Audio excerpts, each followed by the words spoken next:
100 people still can't return to their homes at Sabal Chase Apartments in Fort Pierce. Last week, those homes were condemned, flooded out by Irma. Tonight, the city is updating us on what they're doing and have done to help these families. Megan McRoberts reports. Well, City Manager Nick Mims tells me there's at least 40 people who lived at Sabal Chase now staying here at the Percy Peak Gym as a temporary home until they can find somewhere permanent to stay. Dozens of others also coming by just for a meal day and night. And for now, there are no plans to discontinue these resources for those families who still desperately need it.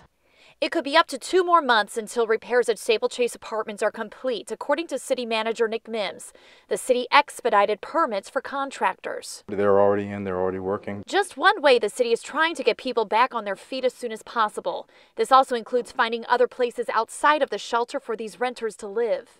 The city of Fort Pierce is working to get hotels signed up and approved by FEMA. We made calls all weekend. City employees found 2 hotels to send some families to.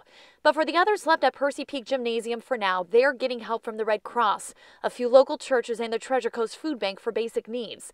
The city is helping those impacted with rides and trips to the sheriff's office to get background checks to apply for more federal aid. And we're going to be here as long as there is a need. But Fort Pierce resident Mario Wilcox told me it's not enough. The issues that they're still dealing with is limited resources, financial resources, food, of course, stable housing. He doesn't live at Sabal Chase, but the veteran helps other veterans who live there and friends. It's like I felt their pains and the frustration of the people. Wilcox spoke up at Monday's city council meeting and told them he and others will make sure the city keeps its word. My goal is to raise awareness to these elected officials.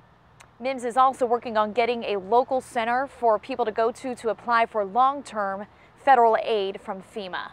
Reporting in Fort Pierce, I'm Megan McRoberts, WPTV News Channel 5.